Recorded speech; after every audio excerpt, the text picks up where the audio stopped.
Hello everyone. सो आज हमारा है अध्याय 4 का पार्ट 7 और आज पार्ट 7 में हम जानने वाले हैं क्या। Let's see. हम जानेंगे किसी कण की साम्यावस्था के बारे में और उदाहरण 4.6 के बारे में। चलिए शुरू करते हैं। सबसे पहले हम देखते हैं कण की साम्यावस्था यानी कि इक्विलिब्रियम ऑफ अ पार्टिकल मतलब क्या होता है। तो साम्यावस्था मतलब क्या होता है, अगर हम जनरल लैंग्वेज में समझे तो साम्यावस्था मतलब समान अवस्था, राइट। तो अगर हम फिजिक्स में यहाँ पे देखें, किसी कण की साम्यावस्था का मतलब होता है कि किसी कण पर नेट बाह्य बल शून्य होगा। नेट बाह्य बल मतलब क्या होता है, अभी तक हम जान ही चुके होंगे नेट बाह्य बल क्या होता है। यानी कि आप कह सकते हैं कि उस पिंड पर कोई बल कार्य ना कर रहा हो, ये भी हम कह सकते हैं। पिंड पर कोई बल कार्य नहीं करेगा तो उसका जो नेट बाह्य बल होगा वो शून्य होगा। या फिर आप ये भी कह सकते हैं कि पिंड पर बल तो कार्य कर रहा है, लेकिन कैसा बल कार्य कर रहा है। ऐसा बल कार्य कर रहा है कि अगर हम नेट बल निकालेंगे तो वो शून्य आना चाहिए। ऐसा कब होगा सोचिए। मान लेते हैं कि हमारे पास कोई पिंड है और यहाँ से इस पे रस्सी बांधी गई है। इस पिंड पर एक रस्सी बांधी गई है इस तरह से। और एक वो इंसान है जो इस रस्सी को यहाँ से खींच रहा है, और एक वो इंसान है जो इस रस्सी को यहाँ से खींच रहा है। लेकिन जितना फोर्स ये वाला इंसान इस रस्सी पर लगा रहा है, उतना ही फोर्स ये वाला इंसान भी इस रस्सी पर लगा रहा है। ये किस डायरेक्शन में खींचेगा, ये कुछ इस डायरेक्शन में इसको खींच रहा है, और ये वाला जो है कुछ इस डायरेक्शन में इसको खींच रहा है। तो आप बताइए, क्या ये बीच वाला जो पिंड होगा ये अपने प्लेस से विस्थापित होगा? क्या इसमें कुछ भी फर्क पड़ेगा इसकी स्थिति पर? तो आप कहेंगे कि नहीं, क्योंकि दोनों साइड से समान फोर्स लग रहा है, वो भी विपरीत डायरेक्शन में। तो जो बीच वाला जो कण होगा वो बिल्कुल भी डिस्प्लेसमेंट नहीं होगा उसका अपनी जगह से। तो इसका मतलब क्या हुआ? इसका मतलब क्या हुआ कि वो क्यों डिस्प्लेसमेंट नहीं हो रहा है? वो इसलिए नहीं हो रहा है क्योंकि उसका कोई फोर्स नहीं लग रहा है। कहने को उसे फोर्स लग रहा है, लेकिन अगर हम नेट बाह्य बल निकालेंगे तो वो शून्य आ जाएगा।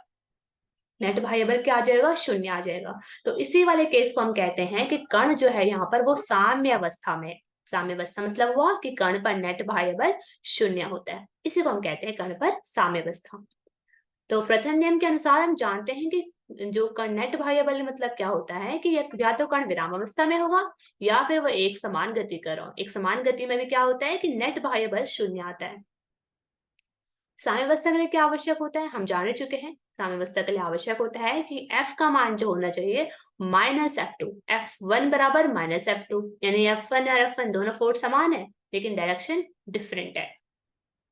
कण पर कार्यरत दोनों बल समान और वह विपरीत होने चाहिए। This is a condition for साम्यावस्था। साम्यावस्था के लिए कंडीशन होनी चाहिए कि उस कण पर जो बल लगेंगे, दोनों बल वो समान होंगे लेकिन वो विपरीत में होने चाहिए, अपोजिट इन द डायरेक्शन। तो आप इस वाले जीआईएफ में दे सकते हैं कि यहाँ पर जो ये दोनों छोटी छोटी गाड़ियां हैं, वो अगर एक गाड़ियां, एक साइड से भी एक गाड़ी, दूसरी साइड से भी एक गाड़ी, अगर वो इस तरह से तो है वो बिल्कुल बैलेंस्ड है। बिल्कुल बैलेंस मतलब वो साम्यावस्था में। लेकिन जैसे ही एक साइड, सपोज करो येलो वाली साइड में क्या है, दो गाड़ियां आकर बैठ गई तो एक तरह का फोर्स क्या हो गया, ज्यादा हो गया, लेकिन दूसरी तरफ का फोर्स कम हो गया, तो दोनों क्या है, इम्बैलेंस्ड हो चुके हैं। वो साम्यावस्था नहीं है। लेकिन अभी देख सकते हैं आप, अभी ये साम्यावस्था में है, क्योंकि दोनों साइड जो फोर्स है, दोनों साइड जो गाड़ियां हैं वो एक एक है, यानी दोनों साइड फोर्स समान है। ठीक है, तो इससे आप समझ सकते हैं। और जो फोर्स है वो विपरीत डायरेक्शन में लग रहा है, तो ये क्या, ये मूवमेंट हो गया क्योंकि यहाँ पे इनबैलेंस्ड हो चुका है। लेकिन आप देखेंगे कि ये बैलेंस्ड हो चुका है, इस समय ये बैलेंस्ड है बिल्कुल। तो इसे कहते हैं हम कण की साम्यावस्था।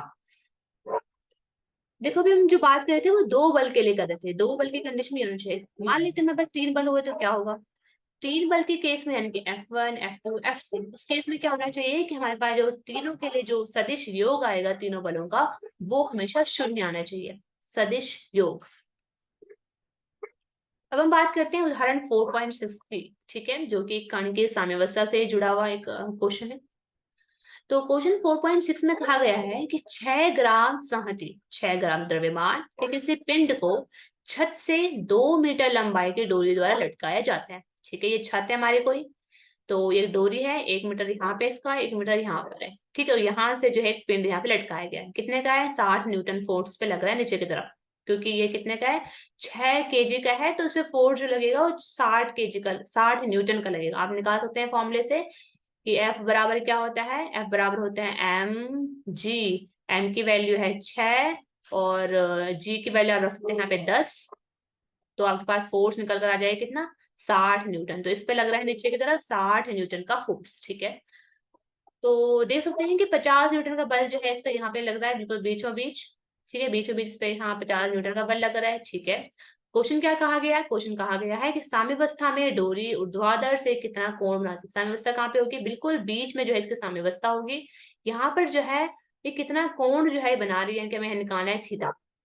मैं कैलकुलेट करने यहाँ पे थीटा जो एंगल है वो कितना होगा, that we have to calculate. ठीक है, ये साम्यावस्था में हमें कैलकुलेट करना है। तो हम कैसे करेंगे? इसको दो पार्ट में डिवाइड कर लेते हैं। इसके डायग्राम को कैसे, देखो अब क्या करना है आपको, क्या करना है, देखो यहाँ का बीच का जो ये पॉइंट है इसको पकड़ना है, that is the point B बीच का। ठीक है, और ऊपर की तरफ जो बल लग रहा है वो है T2, टेंशन फोर्स है, वो तनाव का बल है। और नीचे की तरफ जो फोर्स लग रहा है वो है 60 न्यूटन। ठीक है, यानी T2 बराबर 60 अकॉर्डिंग टू साम्यावस्था। याद कीजिए भी पढ़ा हमने, साम्यावस्था में जब भी कोई पिंड होगा तो उसका जो दोनों फोर्स होंगे वो समान होंगे, यानी T2 बराबर हो जाएगा 60 न्यूटन फोर्स। इसी तरह से हमने यहाँ से जो P वाला पॉइंट था उसको लिया यहाँ पे, और उसमें जो बल है वो सारे लिख दिए। ऊपर की तरफ बल लग रहा है T1, इस साइड लग रहा है 50 न्यूटन, इस साइड लग रहा है T2 वाला बल, तो यहाँ पे है एंगल थीटा। ठीक है, समझ में आ चुके हैं हमें। नेक्स्ट स्लाइड में चलते हैं। अब बात करते हैं आगे, हमें थीटा निकालना है, ये याद होना चाहिए हमको। तो हम क्या करने वाले हैं, देखिए इसको हम जैसे पिछले वाले लेक्चर्स में हमने क्या करा था, इसके कंपोनेंट हमें निकालने पड़ेंगे यहाँ पे। ठीक है, कंपोनेंट्स को सॉल्व करने वाले इस वाले डायग्राम में आपकी नजर होनी चाहिए यहाँ पे। ठीक है, T2 की वैल्यू आपको यहाँ से पता चल जाएगी ए वाले पार्ट से। T2 बराबर क्या है? 60 न्यूटन। ठीक है, 60 न्यूटन का फोर्स है T2 बराबर। इसको हम क्या करने वाले हैं, इसको हम कंपोनेंट में डिवाइड करने वाले। देखो T1 है ये वाला, इसको हम मान लेते हैं यहाँ पे क्या, ये हमारे पास आ जाएगा T1 cos थीटा, ये आ जाएगा T1 cos थीटा। और जो ये वाली डायरेक्शन होगी दैट इज एक्स डायरेक्शन, ये जो हमारे पास आ जाएगा वो आ जाएगा T1, ये हमें टीम को बांट रहे हैं। ठीक है, ये आ जाएगा sine theta, T1 sine theta. तो दिस इज T1 साइन है, दिस इज T2 पॉइंट। अब आप यहाँ पे लगाइए साम्यावस्था के लिए सूत्र, जो क्या आ जाएगा, वो आ जाएगा T1 cos थीटा, ऊपर की तरफ लग रहा है T1 cos थीटा, नीचे की तरफ लग रहा है T2, that is equal to 60 newton. तो T1 cos थीटा बराबर आ जाएगा 60 न्यूटन के, और T1 sin थीटा इस डायरेक्शन में लग रहा है, और 50 न्यूटन जो इस डायरेक्शन में लग रहा है। सो T1 sin थीटा बराबर हो जाएगा 50 न्यूटन। ठीक है, इतना हमने कर लिया। अब हमें निकालना है थीटा, तो इसको हम क्या कर देते हैं, इसको हम डिवाइड कर देते हैं एक दूसरे को एक से। ठीक है, जब इसको ऐसे करेंगे तो हमारे पास tan थीटा की वैल्यू आ जाएगी 5/6, और थीटा की वैल्यू आ जाएगी tan इनवर्स 5/6। tan इनवर्स 5/6 की वैल्यू क्या होती है, आप ये टेबल से दे सकते हो। यहाँ पे आपका आंसर आ जाएगा 40 डिग्री। तो थीटा की वैल्यू हमारे पास आ जाती है 40 डिग्री। ओके, सो आज के लिए इतना ही। अब हम देखते हैं रिव्यू, हमने क्या क्या देखा। हमने देखा कि जब किसी वस्तु या कण पर लगाया गया सभी बलों का परिमाणी जो योग होगा वो शून्य होगा, तो कण कहा जाएगा कि वो संतुलित अवस्था में, संतुलित अवस्था मतलब ये साम्यावस्था होता है या इक्विलिब्रियम होता है। द्वितीय बल प्रथम बल के विपरीत दिशा में लगाया जाता है। ठीक है, संतुलित अवस्था में। और दूसरे बल द्वारा वस्तु पुनः पूर्व की स्थिति में आ जाती है, जिसे संतुलन की स्थिति कहा जाता है। आवश्यक शर्तें हैं त्रिकोणमिति for the example. Next lecture में हम समझेंगे यांत्रिकी में कुछ सामान्य बल और घर्षण के बारे में हम डिटेल में समझेंगे। सो तब तक के लिए थैंक यू।